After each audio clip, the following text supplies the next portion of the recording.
It's time to start your life the way it is meant to be. There's only one time when it will be too late, and you don't want to wait for that. This is Now or Never. The choice is yours. Your host is Karen Wright. Today you're about to meet some amazing people. The stories are not always happy ones, but they define a healing process. Listen with an open mind and an open heart. Now, here is Karen Wright. Listeners, welcome to Now or Never. The choice is yours. Thank you for taking the time and tuning in with us today. We have an amazing show going on with us. Lina, Abirafeh, how are you today? I'm great. I'm excited and delighted to be with you. I'm so excited too. It's been one of those mornings already. Lina's looking at me like, what the heck is Karen doing today? That's okay. I have a motto that I picked up at my high school. It was actually my high school motto: function in disaster, finish in style. And I think that might characterize our day or our lives. Right. I love that so much. That is so much fun. Today's episode, it's February 2nd, 2022. January has flown by. We are a step into the new year. Today's show title is called Empowering Women, Empowering You. What does women empowerment mean? It is more than just a slogan. How can we help women to be empowered? Can we work on women's rights in our everyday lives? In the middle of our homes and jobs and communities, what does that matter around the world? Today, these questions will be answered with my guest, Lina, and I'm so excited to have her on. She has a bio to die for. I went through her bio. I'm like, it seems like every guest, listeners, I am just humbled, and gratitude fills my heart with my guests that allow me to interview them and allow to take the time to be with me. And so my heart is full today, Lina, and I appreciate you and being here today. So thank you. Thank you so much. She's absolutely amazing.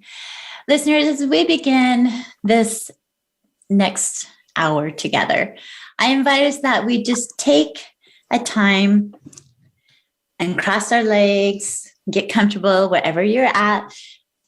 Close your eyes and do me a favor and take a deep breath in through your nose, allowing that breath of life to come in, and then out through your mouth. Again, in through your nose and out through your mouth. Feeling the body just sink in. Feeling the light start to opening up. And now put your arms around your shoulders like you're giving yourself a big hug. In fact, give yourself a big hug right now. Just squeeze yourself. You are amazing. And I want you to repeat this phrase: I am worthy of my love. Repeat that 3 times, either out loud or to yourself. I am worthy of my love. I am worthy of my love. I am worthy of my love. Take another deep breath in and release.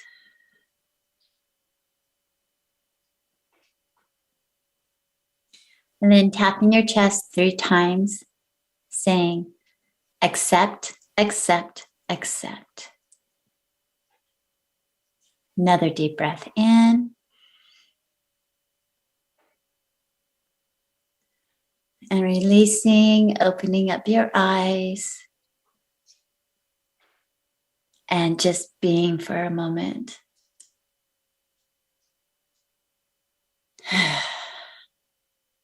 Listeners, I invite you throughout the day, take that 20 seconds, whatever you need, just to ground, just to be in the moment. And it's so important to do this.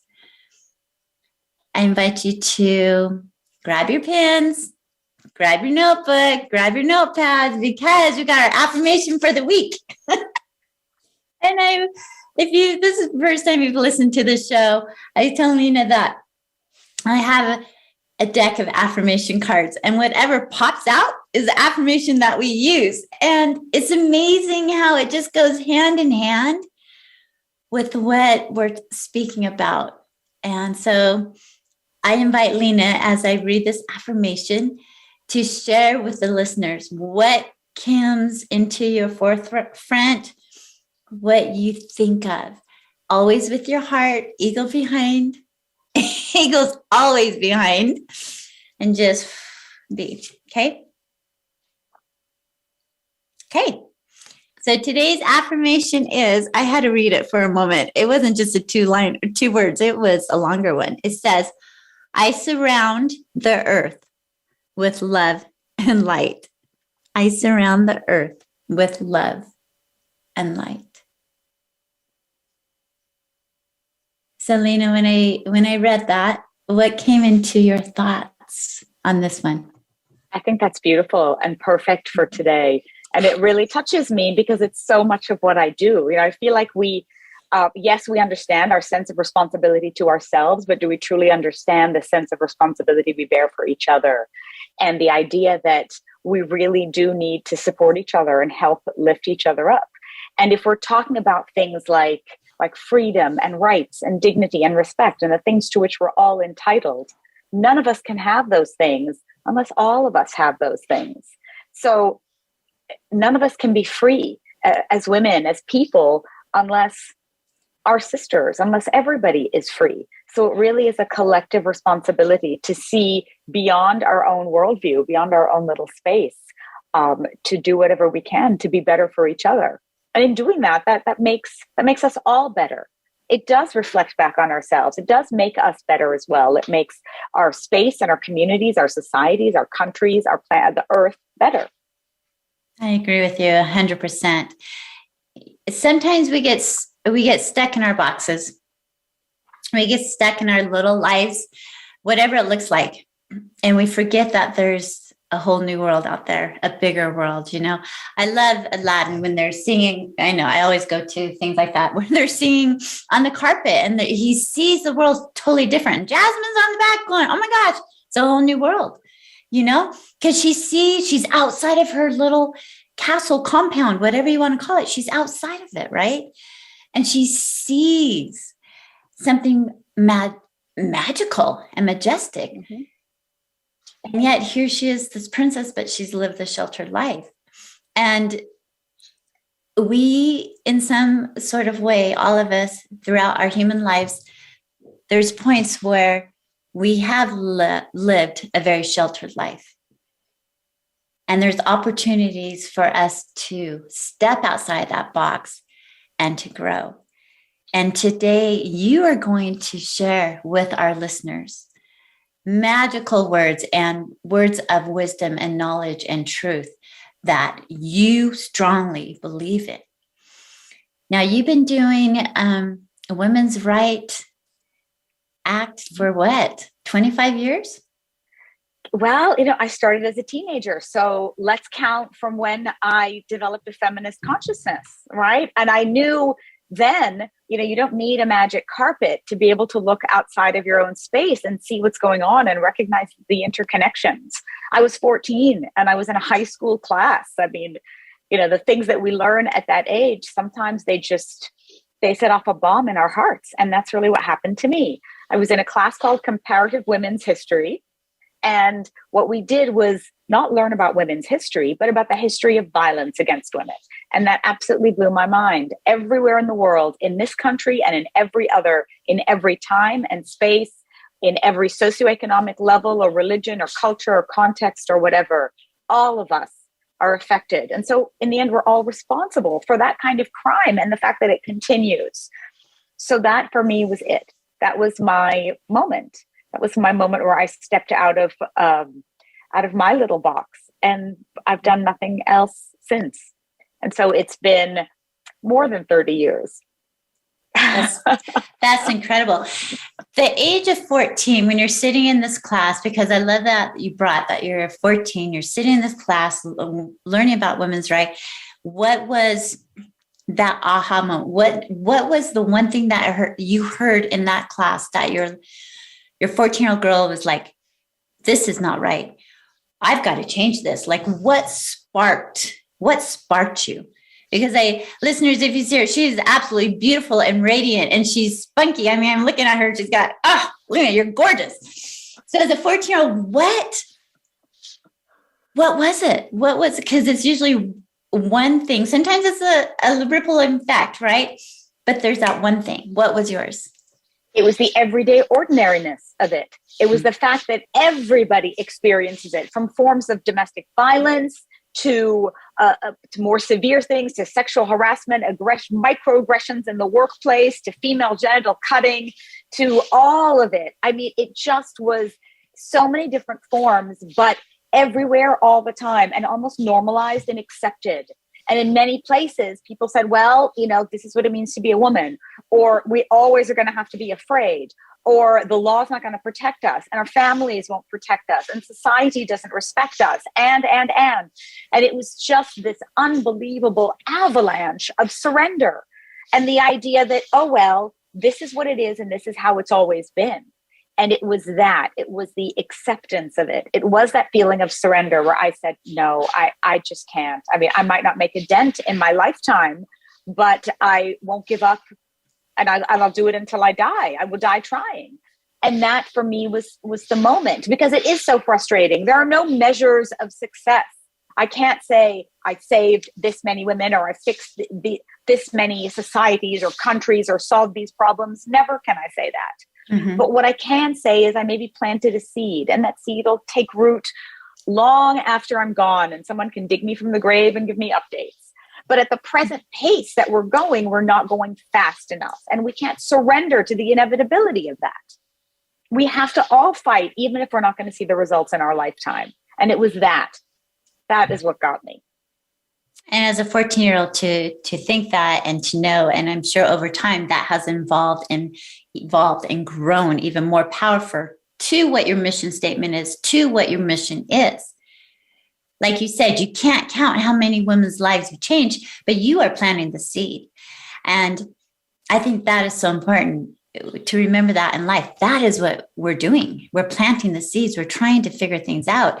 That's why I started this radio show. This whole podcast is planting the seeds, spreading the love and light to people, and allowing the guests to come on.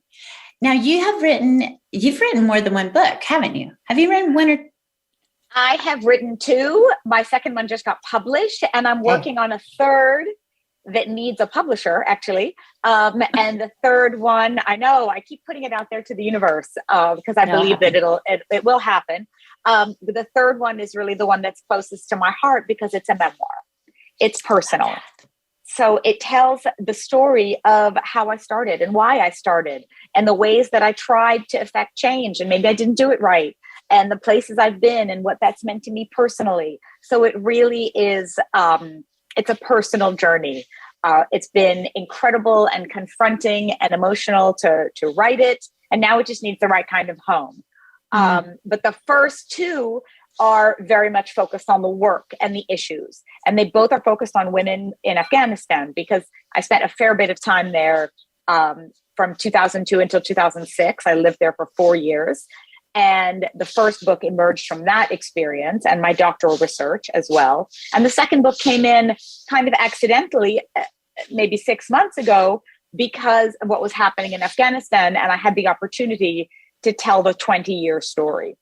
So looking at the 20-year commemoration of 9/11, and which led to events in Afghanistan, and what that has meant for Afghan women and how their lives have changed or not, and how we really have, in effect, come full circle with the Taliban being back in power, which is precisely what the attempt at liberation was in the first place. So, how have they fared?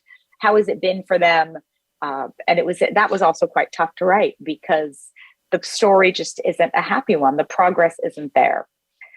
And there've been a lot of opportunities missed and promises unfulfilled, and a population that deserved better.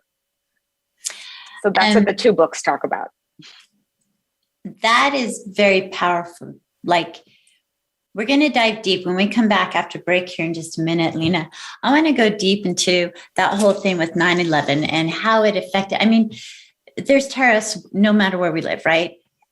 But and this is just my words, my thoughts, how humans will now look at and categorize people, your group. You label these people as if they're all terrorists, and that's not true. There's families, their wives, there's children, their world was attacked too. And the lives, like what they went through. And I know you've got so much information for us to share today. And I want to say that your memoir, book 3 that you've written, is very powerful. I haven't read it, but I know because of my book that I've written, Now or Never, the choice is yours. Book 3 doesn't have a publisher, so no one can read it until it's out into the world. And we're going to do that because that is so important. It's your story. This is your life, and you bring it forth. And when you said, it's hard, and you've been through so much, and you've learned so much, kudos to you, and my respect towards you has grown even more so because you're putting yourself out there. Not a lot of people do. And those that do, I always joke around, oh my gosh, you can buy my life story for $22.95 on Amazon, But it's deeper than that. Mm-hmm. And there's so much wisdom and knowledge that you've personally experienced, I've personally experienced, that will touch people's lives. And to me, that's very powerful. So thank you for taking that time, first of all, to do that. And if there's a listener out there who who's a publisher or knows someone, reach out. You can go to my email, Karen@shinenowornever.com, and you can go to Lina's. What's your email, Lina? Well, the easiest thing is to find me on social media, and I can tell you how to spell my last name. Hey. It's Abirafeh. With a last name like that, I'm one of a kind, and I'm very easy to find.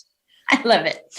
Reach out to her because we're going to get this book published. So you're going to come back in 6 months, and we're going to deep dive into that book because I'm going to want to know more about that one. So we're going to get ready to go into break. Listeners, stay with us as we move into break right now. When we come back with Lina, we're going to be talking more about the Afghanistan and the things that you've learned and what it's all about. So stay tuned. We'll be right back after this message.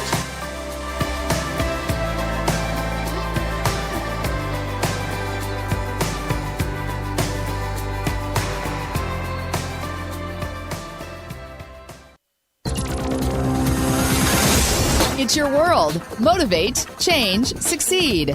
VoiceAmericaEmpowerment.com. Everyone knows a realtor.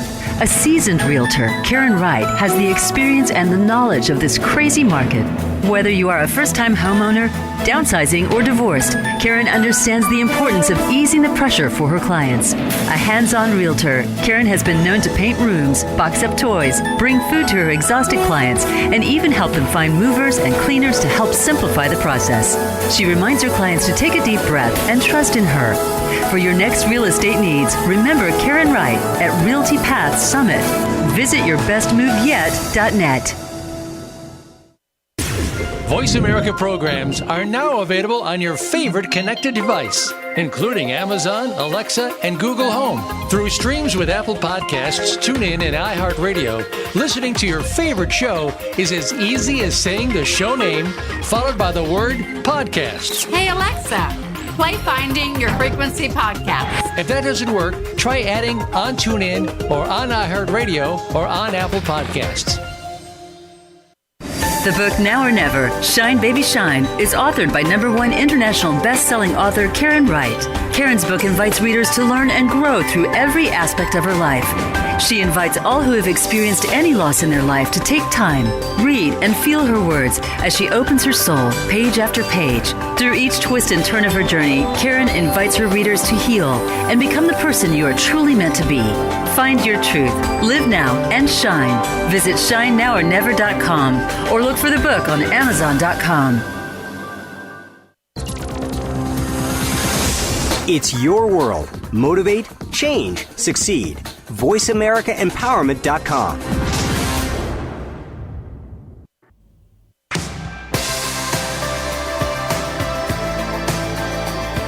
You are listening to Now or Never. The choice is yours. To connect with the program today, please call us at 1-888-346-9141. That's 1-888-346-9141.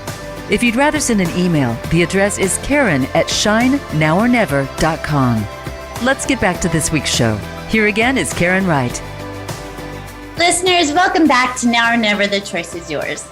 And you always have a choice. And I appreciate the fact that you've made the choice to be with us today. Our guest is a powerhouse advocate, women's global fighter. Lina is with us from New York City today. And Lina has, before we went into break, she was talking about she has written 3 books. 2 of them have been published, and the third one, we were looking for a publisher. It's her memoir. So I'm just putting it back out there just in case you missed the first part and just joined us now, because it's very important that we get this book published, because memoirs, to me, are the grit of, it's what keeps us all together. And it's important that we're kept together in a positive light and where we can share and be vulnerable with one another. During break, I was asking Lina, she has been to over 20 countries. Is that correct? Mm-hmm. That's correct. Crazy. And you spent 4 years in Afghanistan. That's right. Okay. 4 years, 2002 until 2006. Which is crazy. And during that time, will you share with the listeners, you were doing research, you were on vacation, what were you doing? In Afghanistan. I actually went to Afghanistan I work on women's rights. And when you work on women's rights, it's never just a job. It's a duty. It's a calling. It's a 24/7 thing. You don't check out of it at 5 p.m. So I went to work on women's rights, as I had been doing before I moved to Afghanistan. And I was there to set up the Afghanistan office of an international organization. And the organization is called Women for Women International. And it's an organization that works with women in conflict and post-conflict countries. And so they had said to me, would you go and set up the Afghanistan office?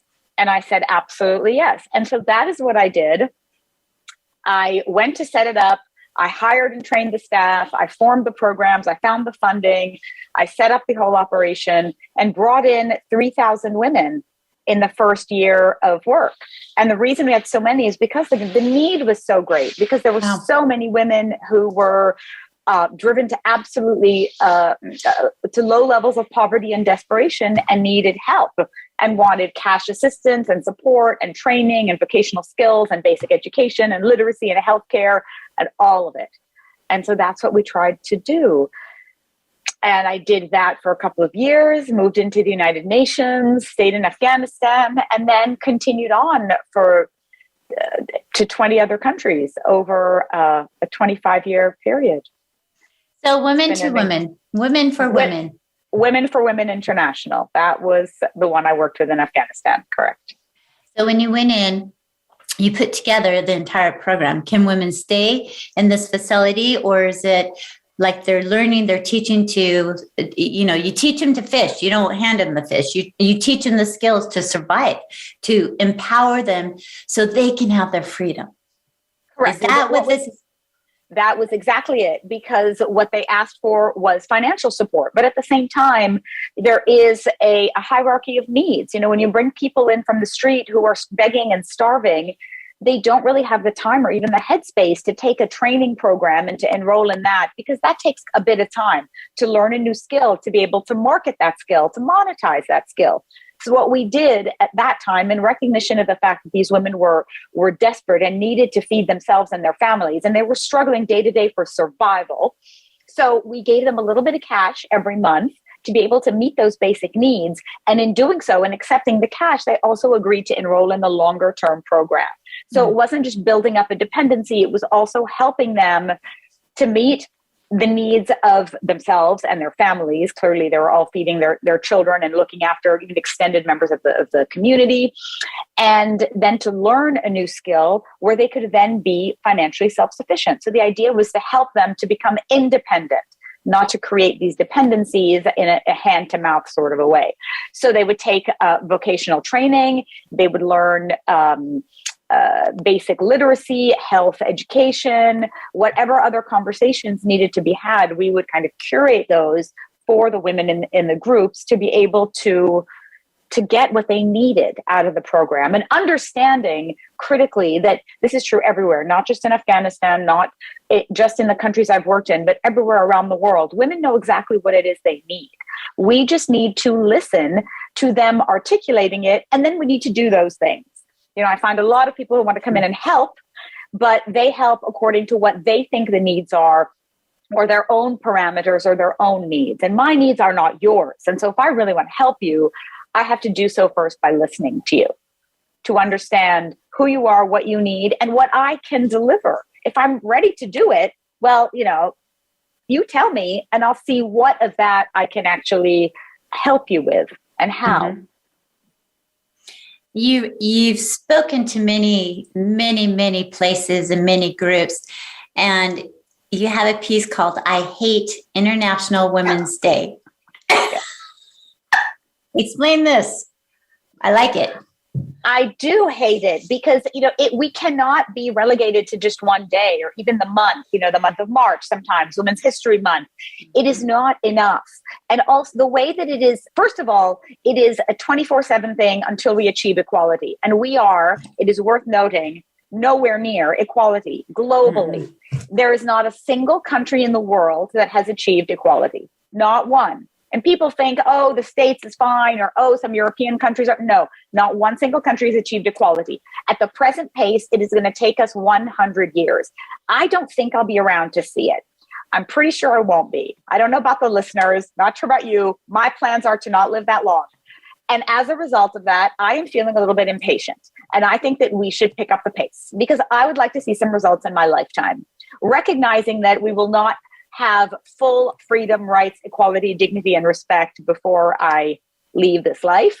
I am going to continue to fight and do whatever I can to make sure that it happens sooner rather than later, at least for the next generation, because we owe it. We owe it to young women. We owe it to girls now. We owe it to ourselves to be able to have what we rightly deserve, and we don't have it anywhere. I tell you, and I agree with that. I've had other guests on the show where we've talked about how we're kind of we have not really moved forward with a lot of our progress with how humans treat each other. I mean, and what you're saying right now makes so much sense. So I've traveled the world. I've done third countries and things, and to see how they live compared to how we live in the U.S., it's night and day. That's true. But actually, Karen, you know, people in the U.S. still, like the U.S. is a very diverse country with people living in poverty. You know, I live in New York, and there's still people on the street. There are so many places where people, you know, and women, because I see the world through the lens of women, are driven to very desperate measures in order to have their needs met, in order to just to survive. So I think we really have a global problem. Yeah. And it's crazy how we do, because we put so much money into, you know, going to the moon and finding out about the universe, but yet we have polluted this earth, and we have taken out of it the materials that will help us live longer, and we've polluted it. And we look around, and it's just like, you know, man wanting more, and it's man wanting more, that human nature of a man. Not meaning some women don't, but I'm just saying how it can cause a lot of horrific things, that rippling effect by one choice, by one thing. And yes, every day I'm on a couple boards for battered women shelters here in Utah. And it is daily, and it is running rapid. And as soon as I said that, like in the US, still, even us that have electricity every day, water every day, sewer every day, food on our table, we're a minority in that aspect. If you're looking at the huge picture, the entire world. There are rampant inequalities. And we are living in a global culture of a sense of entitlement and power and abuse of that power. And that explains everything from violence against women to countries in conflict. It explains and to environmental degradation and all of it. We're entitled and exploitative overall. And it really needs a major reset, a reboot, to be able to understand that we just can't keep taking in the way that we do from people, from planet, from all of it. Yeah, we're digging our own grave, I feel, and a lot of with how the world is going right now. And I just want to say one thing. I just have this. COVID brought the world together. Maybe not in that healthy lifestyle, but we all were in the same predicament. We were all sent to our homes. We were all coming inside. We became one as a unit of this world for a moment. And how horrific it has been. I've lost a mom. I mean, there's been so much loss and things happening because of the COVID. It actually, I believe, has helped people look inside of them to what's really most important. And with your fight, with helping women find their freedom, find their empowerment, and like you said, you're planting the seeds and you continue to plant the seeds. Do you ever, Lina, just feel discouraged? Do you ever just feel... All the time. All the time. I mean, there is, I firstly, I think this shouldn't have to be a job. There's something wrong in the world when doing this kind of work, ending violence against women, is a job and not common sense. I've said that before. I said it in my TED Talk, this idea of this should not be a career choice. Nobody sets out to do this. I would love to do a million other things with my time. But the fact that we have this problem means I feel I have a duty, I have a responsibility to do it. But being discouraged is very much a part of that job. It's a part of this calling. It comes with it. It comes with the notion that you're not going to solve the problems. You're not going to fix it. There's not going to be any job satisfaction. You're not going to switch off at the end of the day and say you're finished. It is a constant. You will never really succeed in the way that you want. And so to understand that you have to measure your life and measure your work in very small ways, in small stories, in little anecdotes and individual experiences, rather than in grand statements of accomplishment or numbers or patting yourself on the back. You have to find a way to measure your life and your contribution in a way that is meaningful, that enables you to keep going and to build in self-care. We talked about self-love and the idea of recognizing that this is hard. This is hard on the heart because you are experiencing all these tragedies. You are sharing in other people's tragedies. You might be living your own at the same time. We're not immune to any of this. We're not immune to other people's pain. And as women, we can at least share that. I mean, there is a reason why 1 in 3 women and girls worldwide will experience some form of violence. 1 in 3, that's pretty universal. And that's just, I think that underestimates the reality. You ask any woman, does she know an experience or has she had an experience either with a direct form of physical violence or something emotional, economic, psychological, harassment? Even the fear of violence is a form of violence. We all know that feeling. And the fact that we have to constantly live with that means that we're not immune to the work that we're doing, at least the work that I'm doing or trying to do. I'm not living in a bubble or in a vacuum where I'm safe and I'm trying to rescue other women. It's not that at all. We are always on the front lines of our own lives in that sense, whether we're right here at home or in places far away over there. it doesn't make a difference. It's that shared, the universality of that experience. And I wish it were not so, but here we are. It is. It is. And this, listeners, this is a tough topic because Lina doesn't put her head in the sand. Her head is upright and she is making a movement. She is trying and she continues to do it. And it's 24/7. It's not like, kudos, now I'm VP in my man. No, it's not this moving up the ladder thing. She's going straight across the ladder. And you have the glimpse, you have the ahas, and you have the, oh, that was so good. You see the light in the woman's eyes and you see the smiles that come across. Those are your kudos. That to me is what keeps you going. And I'm saying that just out of my own personal things that I've done with, helping the women at the shelter and stuff. It's like, oh my gosh, I help them somehow. When we're going to break right now. We come back. We're going to talk a little about 9/11 and that horrific day that devastated the world. And where Lina was at, where I was at, and then moving forward, what Lina has done with that. And we've mentioned a couple of things already with you going to Afghanistan, but working with the women and maybe sharing with our listeners some of the experiences you had with those people, with the women over there. And I'm excited to dive a little bit deeper. So listeners, stay tuned. We'll be right back after this break.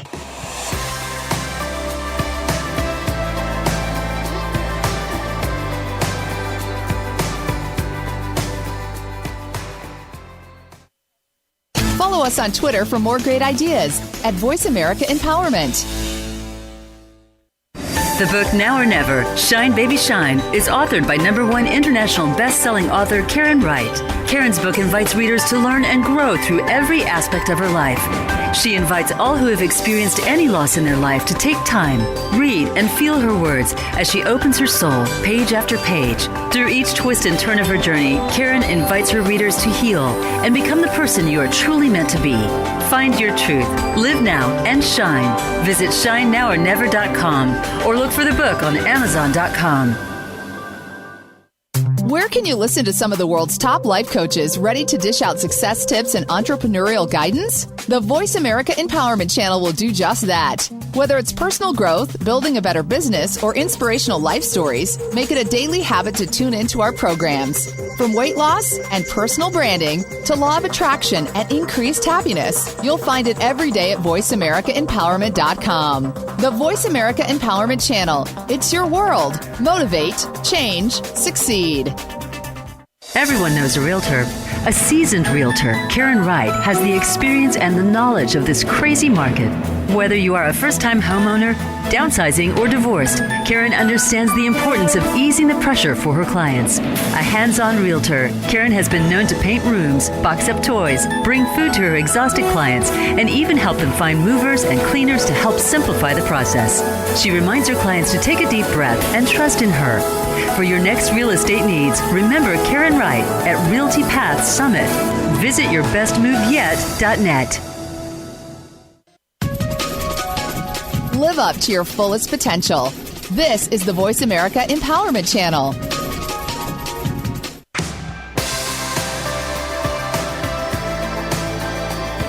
You are listening to Now or Never. The choice is yours. To connect with the program today, please call us at 1-888-346-9141.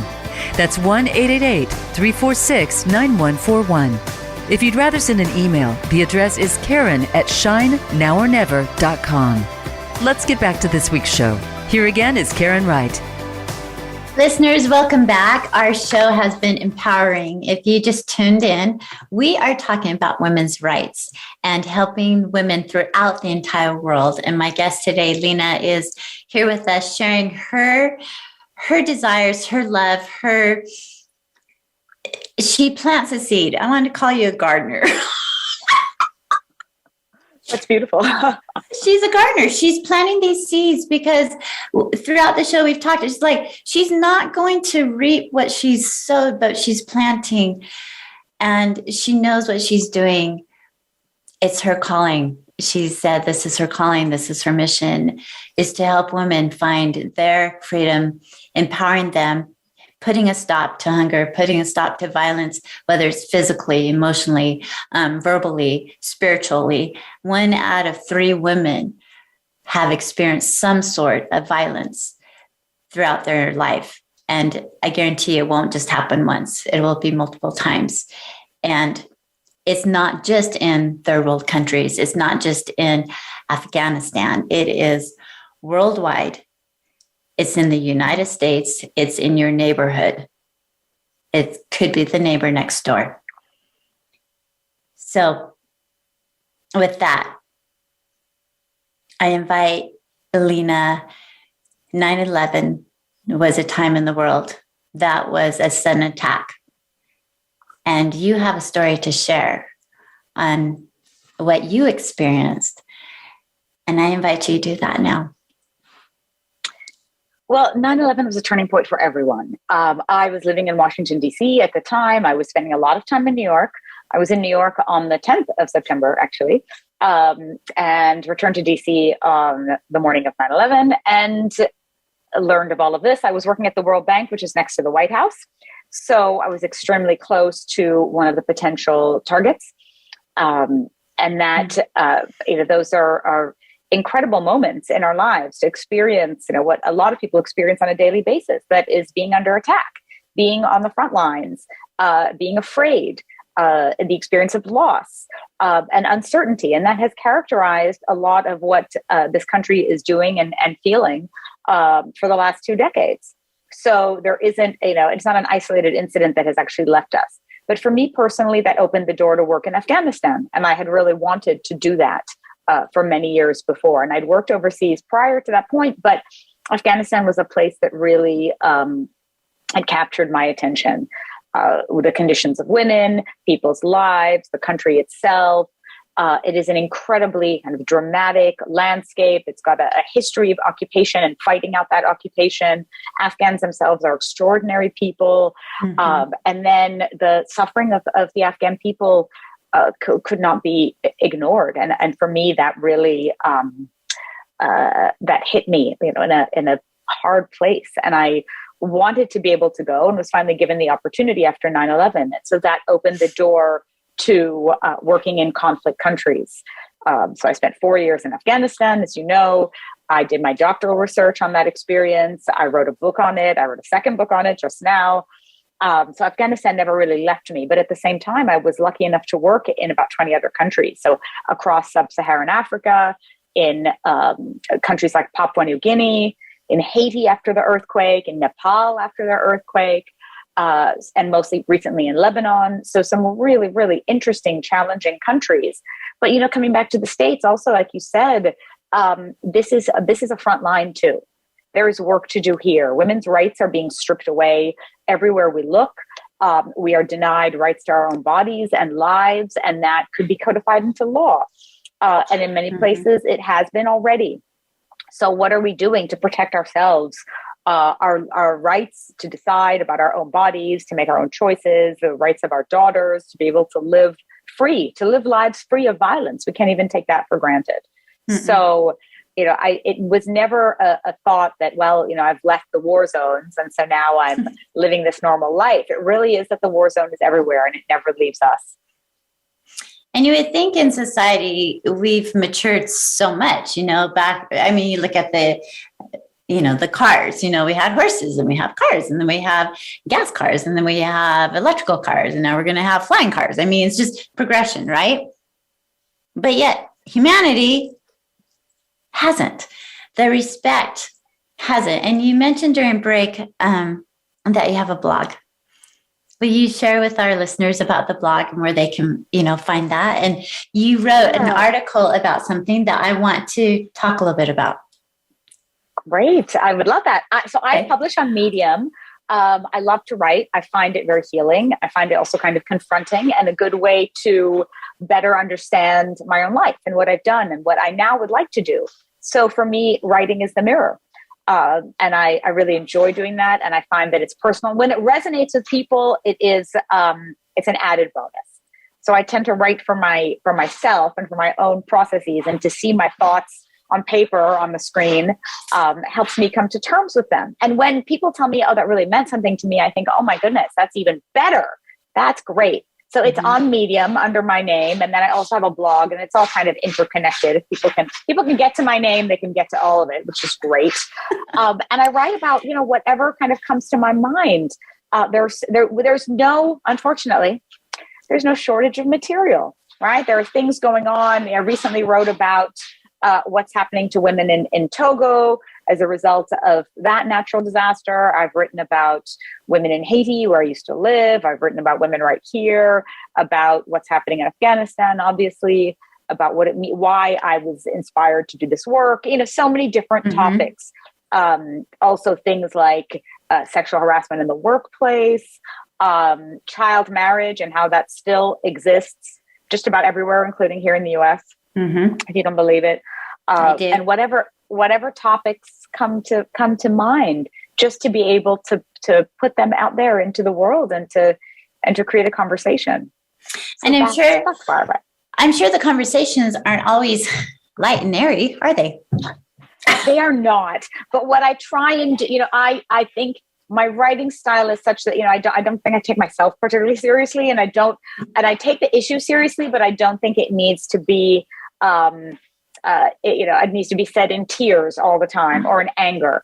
Having said that, I do believe in the power of anger. I think it's the anger that inspires us and that gives us the fuel that we need to act against injustice. And I keep telling young people, especially, if you're not angry about some things, then you're asleep. You're not paying attention.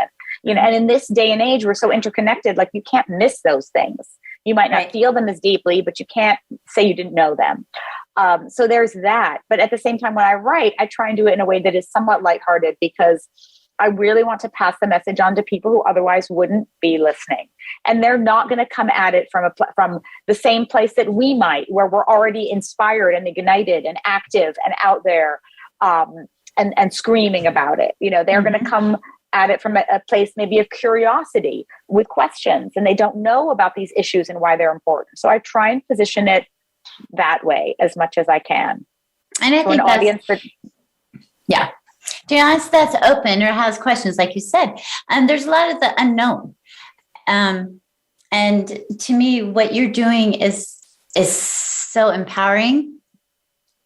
And I don't want righteous kind of like, I don't know why that word just came to me, but you're doing good. And it's not a negative thing. What you're doing, you're bringing attention to things that's happening all over the world.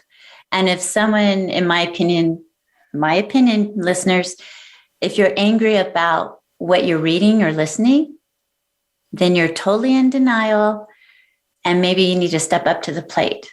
Or maybe you're on the other side causing the problem. And that would, to me, be a wake-up call for that individual or person. How can we empower women? We've got just a couple more minutes before the show ends. And Lina, you're so powerful. Listeners, please, please, please go to her site, www.lina, Lina, Abirafeh, ABIRAFEH.com. Wow. Thank you. I just ran down here. But I'm just saying, pay attention to it, what this show is about today. There's room always to help. I know in life we want to help so much, and sometimes we don't know how to. And I am sure that in your local neighborhood, you can reach out to the women's shelter, to the homeless shelter, to the food banks. Helping somehow, being of service and planting that seed is so important. So we've got a couple minutes. So I want you to just share with the listeners something that we can take with us today. There's so much to take with us, so much you have shared, and kudos in my heart goes out to you. How can we empower empower ourselves, I guess, address the individual? What empowerment means to me is really about having choice and voice and rights and access to resources and opportunities and all of that in a way that is free and equitable and accessible and valued in society. So, it means all of those things. So how do you do it as an individual? Well, I chose to make a career out of this, but that doesn't mean that that is the only way, the right way to do it. There are so many ways. You can do it in your home. You can just listen and pay attention to girls and how they are, how they are living in the world and how the emotions they're experiencing and the issues that they're facing. You can learn from what's happening online around you in the world, in your neighborhood, anything at all. And if you choose to act on those things, you can act in micro ways that have macro impacts. You can do it in your home with your family, your community, your friends, talking to people to tell them, you know what, that's actually not the right kind of thing to say, or this behavior isn't acceptable, or listening to women when they tell you this is what they're experiencing and how to help them and support and be an ally and advocate.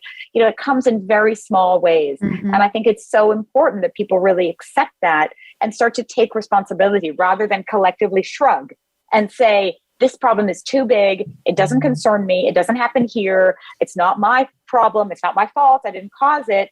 And then basically deny their own responsibilities. So, that for me is very, is dangerous, mm-hmm. right? It is the idea that it belongs to all of us. It is everything. It's everywhere. It's collective. It's communal. And we all have to do our part to be able to stop it.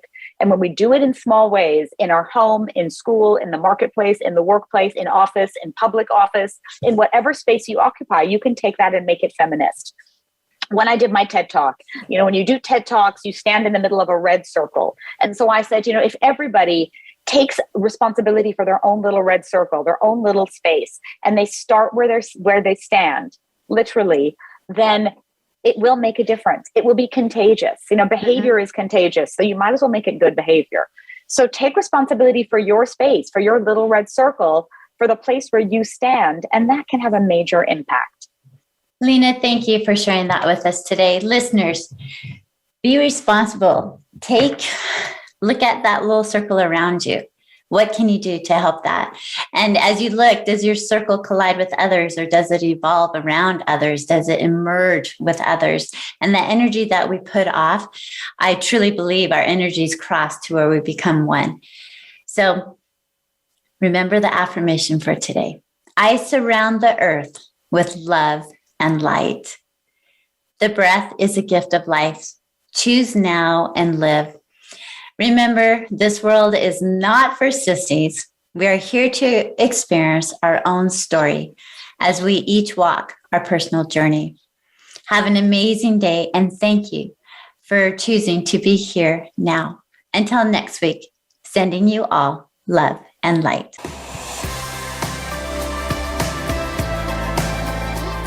Thank you for sharing your time with us. Now or Never, The Choice is Yours can be heard live every Wednesday at 1 p.m. Eastern Time, 10 a.m. Pacific Time on the Voice America Empowerment Channel. We hope you'll join us again soon.